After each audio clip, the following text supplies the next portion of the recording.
नमस्कार, आप देख रहे हैं कार्यक्रम कृषि दर्शन और मैं हूं आपकी होस्ट छवि। वैसे कहते हैं समय के साथ किया जाने वाला बदलाव विकास का एक अभिन्न अंग है, क्योंकि अगर समय के साथ अपने तरीकों में, बदलते मौसम के साथ किए जाने वाले तरीकों में या फिर खेती में या पशुपालन में प्रयोग होने वाले विभिन्न संसाधनों में बदलाव ना किए जाएं तो वो समय के साथ चल नहीं पाते और सफलता नहीं मिल पाती। तो इसीलिए विकास सुनिश्चित करने के लिए ये ज़रूरी है कि हम यथा योग्य ज़रूरी बदलाव अपने तरीकों में ज़रूर करें। तो कौन से बदलाव हैं ज़रूरी, कार्यक्रम की आज की कड़ी में जानने की कोशिश होगी हमारी, लेकिन हमेशा की तरह सबसे पहले देखेंगे खबरें खेती की। दर्शकों नमस्कार, खबरें खेती की में आपका स्वागत है। खबरों में आगे बढ़ने से पहले सबसे पहले नजर आज के मुख्य कृषि समाचारों पे। बढ़ती गर्मी में बकरियों को लू के प्रकोप से बचाए पशुपालक। ड्रिप इरिगेशन तकनीक का प्रयोग बचत के साथ देगा लाभ और किसानों के लिए बेहद उपयोगी सुपर सीडर मशीन। बकरी पालक भाई बहनों, इन दिनों गर्मी का प्रकोप धीरे धीरे बढ़ता ही जा रहा है। ऐसे में अपनी बकरियों को लू से बचाने के लिए विशेष ध्यान देने की आवश्यकता है। दिन के समय में अपनी बकरियों को बाड़े से ना निकालें, सुबह और शाम को ही चरने के लिए बाहर निकालें और पानी की कमी ना होने दें। इस विषय पर जानकारी दे रहे हैं बिहार पशु चिकित्सा महाविद्यालय के सह प्राध्यापक डॉक्टर सरोज कुमार। तो बकरियों को जो है बाड़े के अंदर ही रखें और सिर्फ सुबह और शाम को ही उसे चरने के लिए बाड़े से बाहर निकालें और धूप के मौसम में जब लू चल रही हो उस वक्त उसे कतई बाहर ना निकालें। किसान भाई बहनों, वर्तमान समय में पानी की किल्लत से पूरी दुनिया जूझ रही है। ऐसे में कृषि की उन्नति के लिए कम पानी में बेहतर उत्पादन को हासिल करने के उद्देश्य से ड्रिप इरिगेशन तकनीक का प्रयोग आपके लिए बेहद लाभकारी साबित हो सकता है। इस तकनीक द्वारा पाइपों से पानी सीधे पौधों की जड़ों तक पहुंचता है, जिससे कि पौधों को भरपूर नमी भी मिल पाती है और दूसरी तरफ पानी की बचत भी होती है। किसानों की आय दोगुनी करने के लिए सरकार का हर संभव प्रयास जारी है। वैशाली जिले बागवानी मिशन के तहत लोकप्रिय फल पपीता के उन्नत प्रभेदों को प्रसारित किया जा रहा है। इनमें से एक प्रमुख प्रभेद है रेड लेडी। पपीता के इस नवीन प्रभेद के पौधे किसानों को सरकार उपलब्ध करा रही है। इसकी उत्पादन अधिक है, साथ ही गुणवत्ता भी अच्छी है।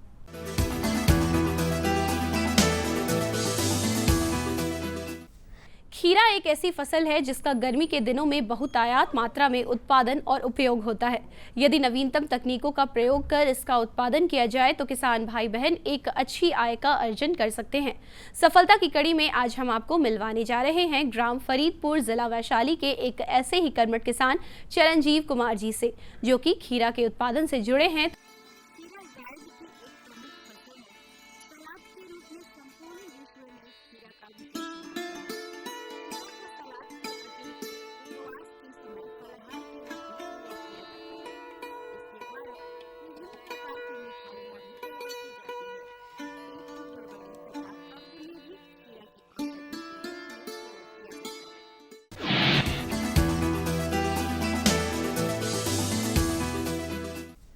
किसान भाई बहनों, कृषि में यंत्रों का प्रयोग कार्य को सरल और सफल दोनों ही बनाता है। सुपर सीडर यंत्र के द्वारा आपके खेतों में बचे अवशेष को खाद के रूप में आप उपयोग कर सकते हैं। सुपर सीडर यंत्र पर सरकार के द्वारा किसानों को अनुदान भी दिया जा रहा है, जिससे कि वो इस मशीन का उपयोग करके ज्यादा से ज्यादा लाभ ले सके। और अब जानते हैं क्या है आज का मंडी भाव। बाजार अनाज मंडी, जहां जानेंगे अनाजों के ताजा भाव। लोकल गेहूं 3000 रुपए प्रति क्विंटल, शरबती गेहूं 3500 रुपए प्रति क्विंटल, सुपर चावल 4500 रुपए प्रति क्विंटल, अरबा चावल 4200 रुपए प्रति क्विंटल, वही बासमती चावल 8000 रुपए प्रति क्विंटल। मौसम, और अब समय है मौसम पूर्वानुमान का। मौसम विभाग से प्राप्त जानकारी के अनुसार कल राजधानी पटना का अधिकतम तापमान 41 डिग्री सेल्सियस एवं न्यूनतम तापमान 28 डिग्री सेल्सियस होने की संभावना है। अरे भाई रामेश्वर, क्या बात है, बड़े परेशान दिख रहे हो? सोच रहा था कि अभी तो हाथ पांव चल रहे हैं तो खेती कर पा रहा हूँ, कल को जब इनमें ताकत नहीं रहेगी, गुजारा कैसे होगा? पेंशन से। पेंशन? हाँ, और वो भी हम जैसे किसानों के लिए। अब हम जैसे छोटे किसान भी 60 साल के होने पर 3,000 रुपए मासिक पेंशन पा सकते हैं। सच में? हाँ, चलो मैं तुम्हें दिखाता हूँ। 18 से 40 वर्ष की आयु के लघु और सीमांत किसान इस स्वैच्छिक और अंशदायी पेंशन योजना में 55 रुपए से 200 रुपए की मासिक किस्त देकर प्रवेश कर सकते हैं। भारत सरकार भी हर महीने किसान के बराबर किस्त का योगदान करेगी। कभी नहीं सोचा था कि हम जैसे किसानों की भी पेंशन का सपना कभी सच होगा। प्रधानमंत्री किसान मान धन योजना, अन्नदाता के परिश्रम को संबल, पेंशन से सुरक्षित उनका कर। नजदीकी जन सेवा केंद्र जाकर इस योजना से जुड़े। खबरें खेतीगी में अभी आपने जाना मौसम के मिजाज के बारे में, ली जानकारी मंडी के भाव की। रूबरू हुए आप अपने ही एक सफल साथी के सफलता के राज से, और साथ ही साथ आपने जाना नवीनतम तकनीकों और उपकरणों के बारे में। अब बढ़ते हैं आगे, जहां अपने विशेषज्ञ से हम लेंगे जानकारी गर्मी के मौसम में फसलों पर पड़ने वाले दुष्प्रभाव के बारे में। नमस्कार। गर्मी का मौसम चल रहा है। इस मौसम में इतनी ज़्यादा लू चल रही है, इसमें हमारे किसान भाई जो अपने खेतों में फसल तैयार करने में लगे रहते हैं, लेकिन गर्मी के कारण, इतनी ज़्यादा गर्मी के कारण उन्हें फसल में नुकसान का सामना करना पड़ता है। इस मौसम में अपनी फसल को किस तरह से बचा सकते हैं, आज जो हमारी चर्चा का विषय है वो है गर्मी के मौसम में फसलों में पड़ने वाले दुष्प्रभाव, जिस पर बातचीत करने के लिए हमारे साथ जो हमारे एक्सपर्ट हैं वो है डॉक्टर अनूप कुमार चौबे, विषय वस्तु विशेषज्ञ, केबीके औरंगाबाद से हैं। सर, आपका हमारे कार्यक्रम में बहुत बहुत स्वागत है। सर, जैसे अभी गर्मी का मौसम चल रहा है, इस मौसम में काफ़ी लू भी चल रही है और हमारे किसान भाई अपनी फसल को लेकर काफ़ी परेशान हैं, तो इस मौसम में वो अपनी फसल को किस तरह से बचा सकते हैं, हमारे किसान भाइयों को बताइए। सबसे पहले मैं किसान भाइयों को बताना चाहता हूं कि कोई भी वो सब्जी या फसल लगाते हैं, उसके अंकुरण के लिए अलग तापमान की ज़रूरत पड़ती है। जब उसका वेजिटेटिव ग्रोथ होता है तो अलग रिक्वायरमेंट पड़ती है, और साथ ही जब उसमें फ्लावरिंग या उसमें जब ग्रेन फॉर्मेशन होने लगता है उस समय अलग रिक्वायरमेंट पड़ती है। जैसा कि अभी सब्जी जो लगाए हुए किसान है, खास करके गर्मा सब्जी, वो उसके लिए उचित ऑप्टिमम तापमान की बात किया जाए तो ये 28 से 32 डिग्री सेंटीग्रेड रहता है तो अच्छा उत्पादन होता है। लेकिन जब 35 से 38 डिग्री भी तापमान होने पे उनके उत्पादन थोड़ी कम होती है, लेकिन कोई ज़्यादा प्रभावित नहीं होता है। इससे ज़्यादा प्रभावित तब होता है जबकि अधिकतम तापमान 40 डिग्री से अधिक होने लगता है, तब जाके सीधे तौर पे हमारे जो भी फसलें अपने खेतों में लगाए हुए किसान भाई उस पर सीधा प्रभावित पड़ने लगता है। जैसा कि आज के अभी बात किया जाए, अभी के समय में तो बिहार के अधिकतर जिलों में हीट वेव का ये अलर्ट जारी किया गया है और अभी का टेम्परेचर अधिकांश जिलों में 42 डिग्री से भी अधिक दर्ज किया जा रहा है। तो इसमें जो कि फसलें हैं उस पर बहुत ही बुरा असर पड़ रहा है। खास करके जो सब्ज़ी उत्पादन में बैगन है, टमाटर है, या जो लत्तर वाली कद्दू, खीरा, ककड़ी, ये जो सब्जियां किसान हमारे लगाए हुए हैं, इस पर सीधे तौर पे अधिक गर्मी का सीधे ज़्यादा प्रभावित हो रही है। सर, इतनी ज़्यादा गर्मी पड़ रही है, इसका टेम्परेचर इतना बढ़ गया है, इसमें सब्जियों के उत्पादन में क्या कमी आएगी? देखिए, ज़्यादा टेम्परेचर जो 42 या 40 डिग्री से अधिक होता है तो खास करके सबसे पहले जो फूल नए आते हैं वो फूल ड्रॉप होने लगते हैं सब्जियों में।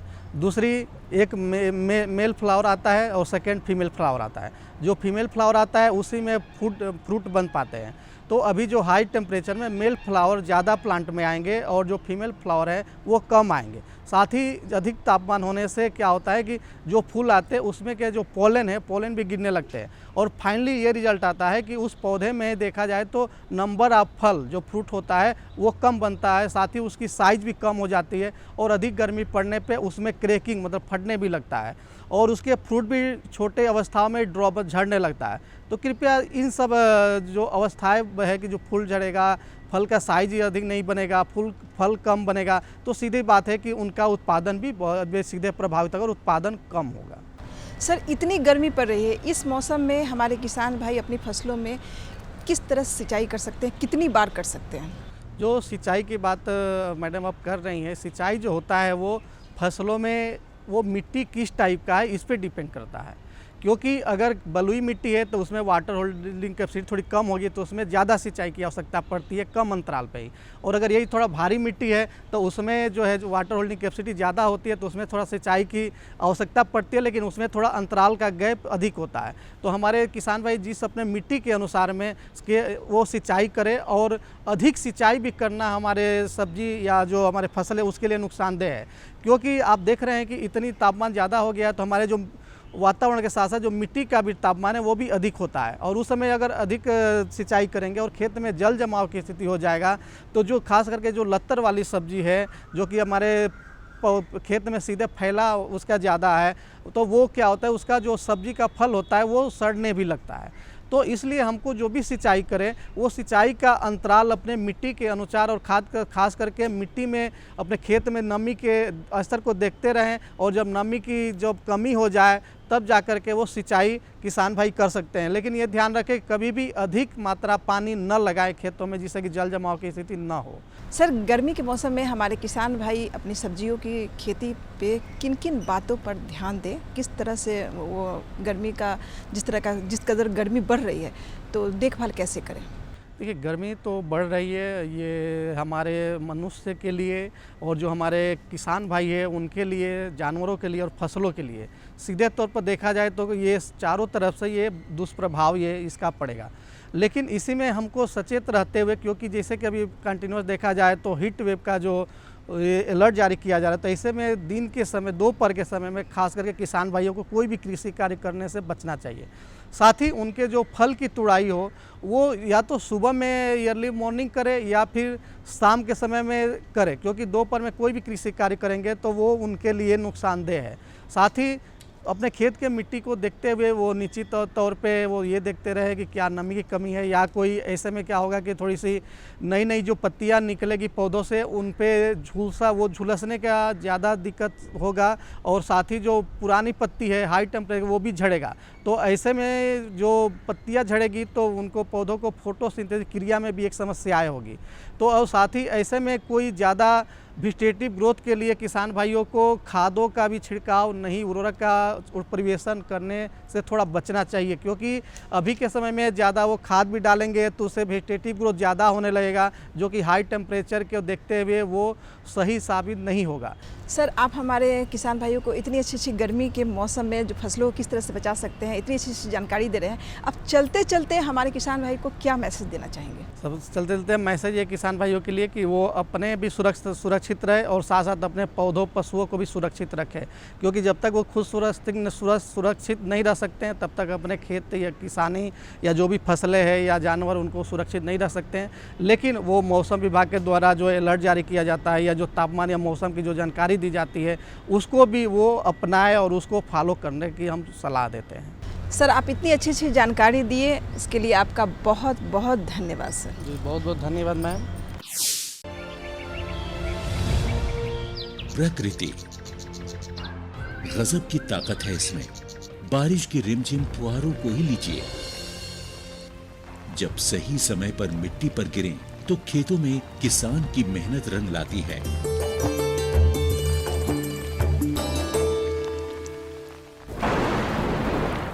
लेकिन वही बारिश बेमौसम हो जाए तो फिर तबाही का मंजर दिखाती है।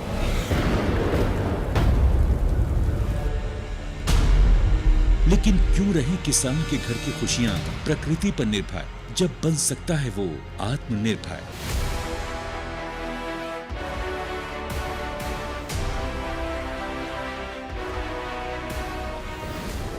किसानों को प्राकृतिक आपदाओं की वजह से फसली नुकसान होने की स्थिति को ध्यान में रखते हुए भारत सरकार ने 2016 में प्रधानमंत्री फसल बीमा योजना की घोषणा की। इस बीमा योजना का उद्देश्य विभिन्न प्रकार की प्राकृतिक आपदाओं जैसे ओले गिरना, जल भराव, बाढ़ का आना, बादल फटना, प्राकृतिक रूप से आग लग जाना, भूस्खलन, चक्रवाती तूफान, बेमौसम बारिश, फसल की बीमारियां, आकाशीय बिजली, कीटों के हमले वगैरह से होने वाले नुकसान की स्थिति में किसानों को वित्तीय सहायता प्रदान करना है। इस बीमा योजना के अंतर्गत फसल की विभिन्न अवस्थाओं को शामिल किया गया है, यानी पूरे फसल चक्र का सुरक्षा कवच। जिस दिन फसल काटकर खेत में सुखाने के लिए फैलाई उसके अगले ही दिन मूसलाधार बारिश हो गई, सारी उपज बर्बाद हो गई। लेकिन ये तो अच्छा था कि मैंने फसल का बीमा करा रखा था, मैं नुकसान से बच गया और क्लेम की रकम भी मुझे आसानी से मिल गई। सारा भुगतान मेरे बैंक अकाउंट में हो गया। प्रधानमंत्री फसल बीमा योजना बहुत ही लाभकारी है और इसकी प्रक्रिया बहुत ही सरल है। पहली बात तो ये समझिए कि अगर आप अधिसूचित फसलों की खेती करने वाले किसान हैं, तो आप फसल बीमा के लिए पात्र हैं। इसमें काश्तकार किसान और बटाईदार सहित सभी किसान शामिल हैं। अनाज, दलहन, तिलहन और कुछ वार्षिक वाणिज्यिक फसलों को PMFBY के अंतर्गत कवर किया जाता है। ये दुनिया की तीसरी सबसे बड़ी और कामयाब फसल बीमा योजना है। केंद्र सरकार और राज्य सरकारों के अलावा 18 बीमा कंपनियां, 540 बैंक तथा 45,000 जन सेवा केंद्र प्रधानमंत्री फसल बीमा योजना को किसानों तक पहुंचाने में कार्यरत हैं। इस योजना में प्रीमियम कम होने के कारण सभी स्तर के किसान इसका लाभ ले सकते हैं। खरीफ फसलों के लिए बीमित राशि का 2% प्रीमियम, रबी फसलों के लिए बीमित राशि का 1.5% प्रीमियम और बागवानी एवं वाणिज्यिक फसलों के लिए 5% प्रीमियम है। किसानों के लिए ये योजना कितनी लाभदायक है, इस बात का अंदाजा इससे ही लगाया जा सकता है कि 2016 में योजना की शुरुआत के बाद पहले 3 सालों में किसानों ने प्रीमियम के रूप में 13,000 करोड़ रुपए का भुगतान किया, जबकि अब तक फसलों के नुकसान के क्लेम के रूप में उन्हें 60,000 करोड़ रुपए मिल चुके हैं। यानी जमा राशि के मुकाबले 4.5 गुना अधिक राशि दावों के रूप में प्राप्त हो चुकी है। अब तक हर साल खरीफ और रबी के मौसम के दौरान 5 करोड़ से भी अधिक किसान इस योजना से जुड़े हैं। 2020 के लिए बीमा कराने की प्रक्रिया शुरू हो चुकी है। पंजीकरण की कट ऑफ तिथि हर राज्य में अलग अलग तय होती है। अपने क्षेत्रों या गांवों की अधिसूचित फसलों की सूची, बीमित राशि एवं कट ऑफ तिथि की अधिक जानकारी के लिए आप निकटतम कृषि अधिकारी, जन सेवा केंद्र एवं बीमा कंपनी के प्रतिनिधि से संपर्क करें। www.pmfby.gov.in पर लॉगिन करके या फसल बीमा ऐप क्रॉप इंश्योरेंस ऐप का उपयोग करके अपनी फसल के नामांकन के लिए आवेदन किया जा सकता है। नामांकन के लिए इन दस्तावेजों की जरूरत होती है: नवीनतम आधार कार्ड, मोबाइल नंबर, बैंक खाता विवरण, भू अभिलेख दस्तावेज जिसमें जमीन के कागजात और राज्य सरकार द्वारा निर्देशित कोई भी अन्य दस्तावेज। कैसे मिलेगा फसल नुकसान होने पर दावे का भुगतान? PMFBY योजना में बीजों की बुआई से लेकर फसल कटाई के बाद सुखाने के उद्देश्य से खेतों में 14 दिनों तक फैलाई जाने वाली फसलों के पूरे फसल चक्र के दौरान जोखिम के कवर को प्रदान करता है। स्थानीय आपदा के कारण या अगर फसल कटाई के बाद बीमित फसलों को प्राकृतिक आपदा से नुकसान होता है, तो बीमित किसान को 72 घंटे के भीतर इसकी सूचना बीमा कंपनी, बैंक या फिर राज्य सरकार के अधिकारियों या बीमा कंपनी के टोल फ्री नंबर पर देना आवश्यक है। जोखिमों में उपज हानि का आकलन फसल कटाई प्रयोगों के आधार पर किया जाता है। आपदा के कारण हुए नुकसान पर किसान को बीमा कंपनी द्वारा क्लेम राशि का उचित भुगतान मिलता है। क्लेम राशि का भुगतान सीधे किसान के बैंक खाते में किया जाता है। शिकायत निवारण के लिए किसान बीमा कंपनी, निकटतम बैंक शाखा या ब्लॉक या जिला कृषि कार्यालय में संपर्क कर सकते हैं। वो अपनी शिकायतों के लिए जिला और राज्य स्तरीय शिकायत निवारण समिति तक भी पहुंच सकते हैं।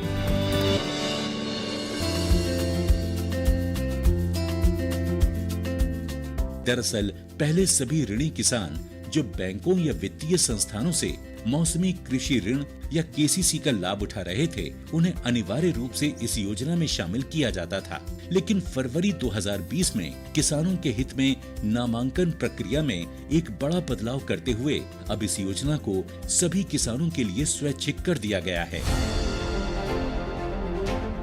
प्रधानमंत्री फसल बीमा योजना किसानों को उनकी मेहनत से उगाई फसल को सुरक्षित करके देश को आत्मनिर्भर बनाने की दिशा में अहम कदम साबित हो रही है। जब किसान बढ़ेगा प्रकृति निर्भरता से आत्मनिर्भरता की ओर, तभी तो बनता है आत्मनिर्भर राष्ट्र। जैसा कि हमने कार्यक्रम की शुरुआत में भी कहा था कि समय के साथ होने वाले बदलावों के बारे में हम जानेंगे, तो अभी आपने जाना कि गर्मी के मौसम में कैसे करें अपने फसलों की देखभाल, और अब जानते हैं अपने विशेषज्ञ से इस अगली भेंट वार्ता में कि कैसे दूधिया मशरूम के उत्पादन की तकनीकों में हम बदलाव करके उससे लाभ ले सकते हैं। किसान बंधुओं नमस्कार। मशरूम उत्पादन स्वरोजगार का एक बहुत ही बढ़िया विकल्प है। किसानों के साथ साथ बहुत सारे युवा इससे जुड़े हैं और स्वरोजगार को कर रहे हैं। जब गर्मी का मौसम आता है तो इसमें लोग अपने रोजगार को या व्यवसाय को रोक देते हैं। वो इसलिए क्योंकि वातावरण अनुकूल नहीं होता है। लेकिन किसान बंधुओं, अगर आप दूधिया मशरूम का उत्पादन करते हैं तो आप अपने व्यवसाय को जारी रख सकते हैं। बस थोड़ा सा तकनीक का जानकारी होना चाहिए और क्या बदलाव करने हैं। तो किसान बंधुओं, आज हम चर्चा करने जा रहे हैं दूधिया मशरूम के उत्पादन तकनीक के बारे में। इस विषय पर और अधिक जानकारी देने के लिए आज हमारे साथ हैं पान अनुसंधान केंद्र इस्लामपुर के सहायक प्राध्यापक डॉक्टर प्रभात कुमार। सर, आज के कार्यक्रम में मैं आपका बहुत बहुत स्वागत करता हूं और इस सवाल के साथ कार्यक्रम की शुरुआत कर रहा हूं कि जब दूधिया मशरूम के उत्पादन से कोई नया या जो पुराने हमारे किसान बंधु हैं वो इसको करना चाह रहे हैं, तो एक तो इसका उचित समय क्या है, कब से कब तक उनको करना चाहिए और किस तरह के बदलाव उनको करना चाहिए इसको करने के लिए? ये जो इस समय यानी गर्मी के मौसम और बरसात वाले जो मौसम आएंगे उसमें किसान भाई जो है दूधिया मशरूम की खेती करके जो है एक विकल्प के रूप में जो है स्वरोजगार के रूप में उसको कर सकते हैं। दूधिया मशरूम के उत्पादन के लिए जो आवश्यक तापमान होता है वो 30 से लेकर जो है 35 डिग्री इसके फलन के लिए होती है। लेकिन इसके मशरूम का जो कवक जाल है इसके फैलाव के लिए इसकी तापमान जो है 25 से 30 डिग्री तापमान की आवश्यकता पड़ती है। तो ये जो तापमान है वो इस समय यानी अप्रैल के महीने से लेकर वो अगस्त के महीने तक किसान बंधु जो है दूधिया मशरूम की जो है उत्पादन कर सकते हैं। और इसमें एक खास ख्याल नमी की रखना होता है। तो नमी की मात्रा जो है 80 से लेकर 90% जो है नमी की मात्रा इसमें रखते हैं। डॉक्टर प्रभात सर, चूँकि वो अभी तक बटन या और तरह के मशरूमों का उत्पादन कर रहे थे, दूधिया चूँकि उनके लिए नया है, तो क्या उनको इसके लिए भी ट्रेनिंग लेने की आवश्यकता पड़ेगी और क्या वो तकनीक है जिनको उनको जानना चाहिए इसको शुरुआत करने से पहले? मशरूम उत्पादन तकनीक के विषय में किसान बंधुओं को जानने की आवश्यकता है और इसके लिए वे जो है प्रशिक्षण ले सकते हैं। और प्रशिक्षण के लिए जो है हमारे यहाँ जो है बिहार कृषि विश्वविद्यालय में भी इसकी प्रशिक्षण की सुविधा है और डॉक्टर राजेंद्र प्रसाद कृषि विश्वविद्यालय में भी मशरूम उत्पादन का प्रशिक्षण ले सकते हैं। और ज़िले के सभी जो कृषि विज्ञान केंद्र है वहाँ पे भी प्रशिक्षण की व्यवस्था है। और पटना में वो कृषि अनुसंधान संस्थान पटना में भी जो है वो आकर जो है मशरूम का जो है प्रशिक्षण ले सकते हैं। दूधिया मशरूम के उत्पादन के लिए पहला तो जो आवश्यक चीज़ है वो है माध्यम, कि किसान भाई जो है किस माध्यम में किस सबस्ट्रेट में जो है मशरूम की जो है उत्पादन करे। तो मशरूम को उत्पादन के लिए हम विभिन्न प्रकार के जो फसल अवशेष हैं, जैसे आप धान की पुआल की कुटी का इस्तेमाल कर सकते हैं, भूसे गेहूं के भूसे की कुटी का इस्तेमाल किया जा सकता है, या ज्वार बाजरा या मक्के के अवशेष का भी इस्तेमाल हम लोग कर सकते हैं। खास ख्याल ये रखना होता है कि जो भी आप फसल अवशेष को आप ले रहे हैं वो सड़ा हुआ नहीं होना चाहिए, नया फसल से ले ताज़ी होनी चाहिए।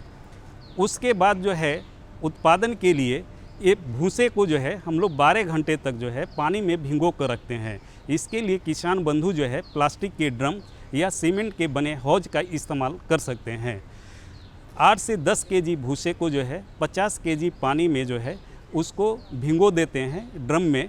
और उसके बाद जो है उसमें 2 केमिकल की आवश्यकता पड़ती है। एक है फॉर्मेलिन की आवश्यकता पड़ती है और दूसरी जो आवश्यकता है वो कार्बेंडाजिम यानी बावेस्टिन की फंगिसाइड है, उसकी आवश्यकता पड़ेगी।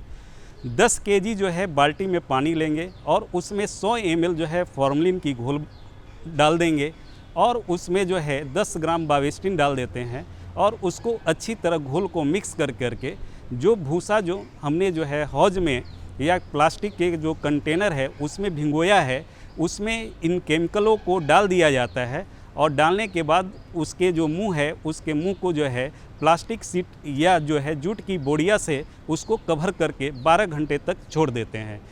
इसके बाद जो है दूसरे दिन यानी कि रात को अगर वो भिगो के रखते हैं तो दूसरे दिन किसान बंधु जो है उसको जो है भूसे को जो है बम्बू बास्केट में जो है छान लेंगे। उसकी पानी को छानने के बाद उसको छाये में भूसे को सुखा दिया जाता है और उसमें नमी को चेक करने के लिए मुट्ठी से जो है भूसे को वो प्रेस करेंगे। यदि उनके अंगुलियों से यदि पानी नहीं गिर रहा है इसका मतलब कि भूसा जो है बिजाई के लिए उपयुक्त हो चुका है, यानी उसमें जो नमी की मात्रा है, जो आवश्यक मात्रा है, वो लगभग 75% के आसपास उसमें विद्यमान है। अब ज़रूरत पड़ती है कि उसकी बिजाई की। अब बिजाई के लिए जो है जो मशरूम का बीज होता है उसको हम लोग स्पॉन बोलते हैं। ये किसी भी जो है कृषि विश्वविद्यालय या अच्छे स्रोत से जो है स्पॉन को ले लेंगे और प्रति केजी भीगे हुए भूसे के आधार पे इसकी कैलकुलेशन करते हैं। 4 से 5% जो है बीज की आवश्यकता पड़ती है, तो प्रति किलो गीले भूसे के हिसाब से 40 से 50 ग्राम जो है उसमें भूसे में जो है बीज को जो है मिश्रित कर दिया जाता है और मिश्रण करने के बाद उसको पॉली बैग यानी कि पीपी बैग में उसको भर लिया जाता है। पीपी बैग की जो साइज़ होती है वो 18 सेंटीमीटर जो है चौड़ा और 24 सेंटीमीटर लंबा लेते हैं और जो उसके बंद सिरे हैं उनको जो है एक पतले धागे से उसको बांध देते हैं ताकि वो बेलनाकार हो जाए और उसमें जो है बिजाई किया हुआ जो भूसा है उसको भर दिया जाता है। डॉक्टर प्रभास सर, आपने दुधिया मशरूम उत्पादन के हर स्तर के बारे में हमारे किसानों को बहुत ही विस्तार से जानकारी दी। आज कार्यक्रम में आए, दोनों के लिए बहुत बहुत धन्यवाद। आपको भी सर नमस्कार। उम्मीद करते हैं कि आप इन जानकारियों का पूरा लाभ ले पाएंगे। ऐसी ही और भी नई जानकारियाँ, नए विषय और विशेषज्ञों को लेकर मिलेंगे फिर आपसे कार्यक्रम की अगली कड़ी में। तब तक के लिए रखिए अपना और अपनों का ख्याल और दीजिए हमें इजाज़त। नमस्कार।